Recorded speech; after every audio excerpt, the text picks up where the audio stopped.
Hello किसान भाइयों, मैं हूं आपका मछली वाला भैया उन्मेष टहरिया, फिशरीज ग्रेजुएट एंटरप्रेन्योर और आप देख रहे हैं ऑस्कर फिशरीज।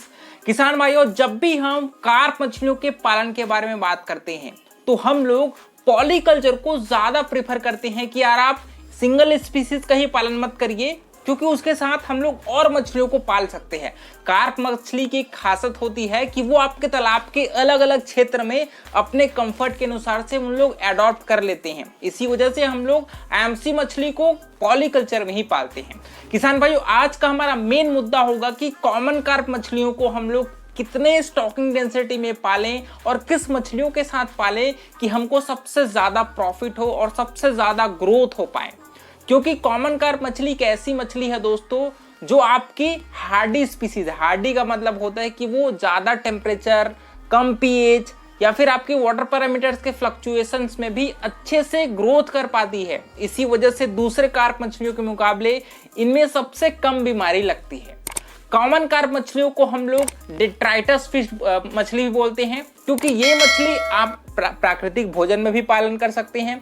आपके बचे खुचे खाना जो घर में बच रहा है उसको भी डालेंगे तो वो उसको भी खाती है। साथ ही साथ इस मछली को मैं इंटीग्रेटेड एक्वाकल्चर में सबसे ज्यादा प्रेफरेंस देता हूं, क्योंकि ये मछली आपका जो फिश का या फिर जो एनिमल का जो पॉटी होता है, जो वेस्टेज होता है, ये मछली उसको डायरेक्ट खा सकती है। इसी वजह से चाहे वो मुर्गी का खाद हो चाहे वो बकरे का खाद हो, इसको तालाब में जब डालेंगे तो सबसे अच्छे से आपका कॉमन कार्प मछली ही खाती है। दूसरी बात, कॉमन कार्प मछली हमारे तालाब के निचले हिस्से में रहती है। इसी वजह से आपने देखा होगा कि आपके तालाब में जब आप किनारे को देखते होंगे तो आपका कॉमन कार्प मछलियां हैं वो मिट्टी को खाते हुए आपको नजर आ जाएंगी।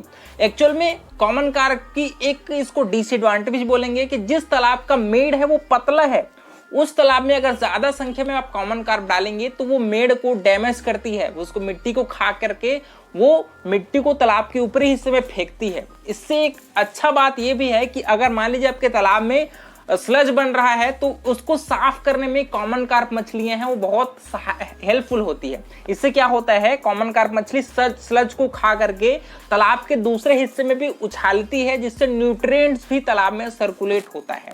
दूसरी बात, कॉमन कार्प मछली को दोस्तों हम लोग या तो आप तिलपिया के साथ पाल सकते हैं, इसको आप मलेट मछली के साथ पाल सकते हैं, इसको आप एमसी मछली के साथ पाल सकते हैं, इसको आप चाइनीज कार्प मछलियों के साथ पाल सकते हैं। मतलब दूसरे मछलियों के मुकाबले ये मछली ज्यादा कॉम्पिटेबल है अगर आप इसको पॉलीकल्चर में दूसरे मछलियों के साथ पालते हैं।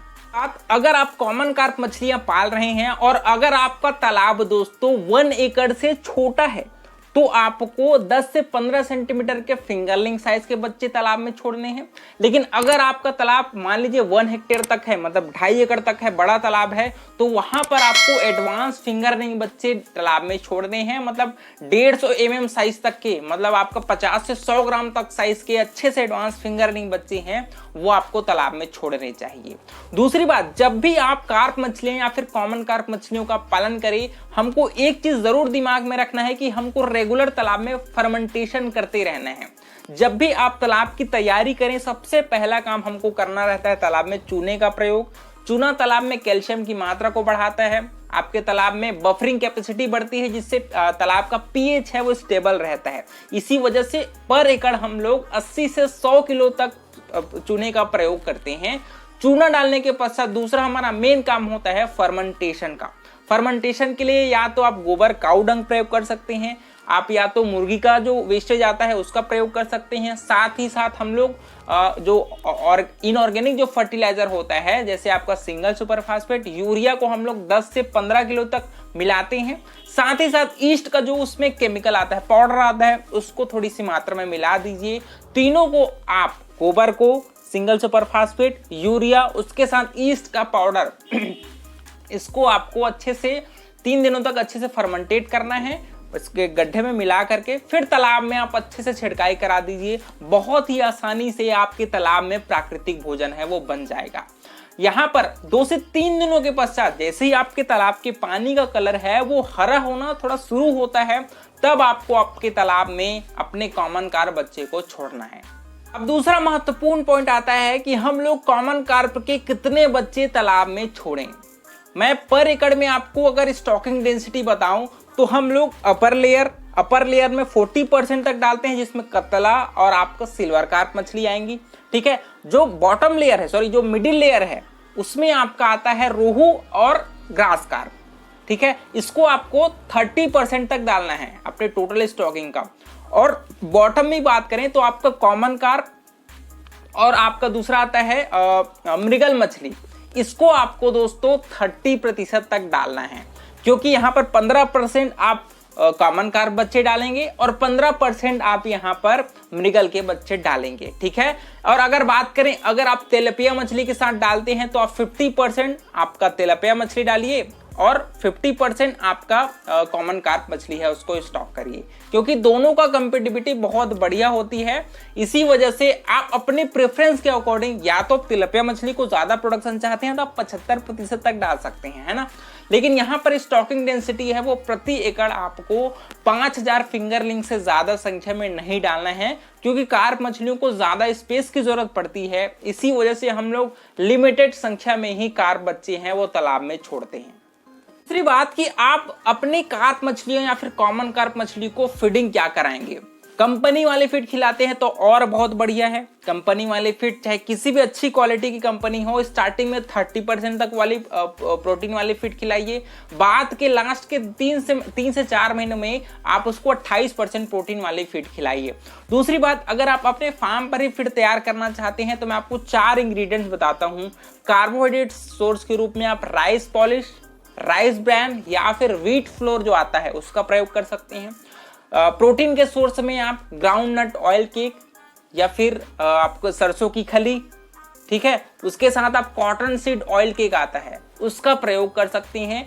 थोड़ी मात्रा में आप सोया फ्लोर डालिए और उसमें या तो फिश मील डाल सकते हैं या फिर थोड़ी मात्रा में आप उसमें विटामिन मिनरल मिक्सचर डाल सकते हैं 1%। ठीक है, और इन दोनों को हम लोगों को मिक्स करना है, रात में भिगा कर रख देना है और सुबह इसको लोंदा बना करके, गोला बना करके तालाब के 4 कोनों में आपको डालना है। फीडिंग की बात करें तो आप अपने स्टार्टिंग के कम से कम 3 से 4 महीने तक इसको 5% बॉडी वेट के हिसाब से फीडिंग कराइए और लास्ट के 4 महीने आप इसको 3% बॉडी वेट के हिसाब से फीडिंग कराइए। बाकी आप जैसे मौसम में स्थितियां चेंज होती है उसके हिसाब से आप अपने फीडिंग परसेंटेज को चेंज कर सकते हैं। दूसरी बात, ये मछलियां अगर बैग फीडिंग भी कराएंगे तो वहां पर भी आप फीड का वेस्टेज है उसको रोक सकते हो। मेरे हिसाब से आप अपने जितने भी बॉडी वेट के हिसाब से फीडिंग कराते हो उसको 2 पार्ट में डिवाइड कर दीजिए और आप 10 से 11 बजे तक एक पार्ट को फीड में तालाब में डालिए और दूसरे पार्ट को आप 3 से 4 बजे के बीच पार्ट में डालिए। जितना ज्यादा अपने फीड को पार्ट में डिवाइड करेंगे उतना ज्यादा आपको फीड को अच्छे से पचाने में मछलियों को टाइम मिलेगा। कॉमन कार्प मछलियां दोस्तों साल में आपका मैक्सिमम 1.5 से 2 किलो साइज तक पहुंच सकती है अगर आप एडवांस फिंगरलिंग साइज के बच्चे डालती हैं। नॉर्मल 15 से 20 सेंटीमीटर वाले जो फिंगरलिंग साइज के बच्चे आते हैं उसको डालेंगे तो ये साल में 900 से 1 किलो तक संख्या में पहुंच जाती है। ठीक है, इसके अलावा इन मछलियों को हमें एक्स्ट्रा कुछ फीडिंग कराने की जरूरत नहीं पड़ती। आप सप्लीमेंट्री फीड खिलाइए और साथ में आप 15 से 20 दिनों में एक बार तालाब में फर्मेंटेशन जरूर करिए। आप फर्मेंटेशन के लिए यहाँ पर गोबर कम संख्या में डालेंगे, ज्यादा संख्या में हम लोग सरसों की खली का प्रयोग करेंगे। सरसों की खली, राइस ब्रैन और थोड़ी मात्रा में गोबर, इसको आपको सड़ा करके आप अपने तालाब में डालिए। ये ज्यादा अच्छा रहता है कि प्लैंक्टन कैसे आप तालाब में डेवलप कराते हैं, क्योंकि कार्प मछलियों को हम लोग ज्यादा कंपनी वाले फीड पर नहीं पालते, हम लोग इसको प्राकृतिक भोजन और सप्लीमेंट्री फीड पर ही पालते हैं। इस प्रकार से आप आसानी से साल में अच्छा पैदावार ले सकते हैं और मेरे हिसाब से जो मैंने तरीका बताया है वो बहुत ही एडवांस तरीका है। इसी हिसाब से आपको कार्प मछलियों का पालन करना चाहिए। किसान भाइयों, इस प्रकार से मैंने सभी इंपॉर्टेंट चीजों को आपको कवर कर दिया है। इसके अलावा आपके मन में कुछ सवाल होंगे उसको नीचे कमेंट करके आपका मछली वाला भैया आपको जरूर जवाब देगा। और वीडियो पसंद आएगा तो वीडियो को लाइक जरूर करिए। ऑस्कर फिशरीज पर नए हैं तो चैनल को सब्सक्राइब करना बिल्कुल मत भूलिएगा। मिलते हैं अगले वीडियो में किसान भाइयों, तब तक के लिए बड़ों का सम्मान करिए, छोटों को प्यार करिए और खुद का ढेर सारा ख्याल रखिए। Thank you, thanks for watching.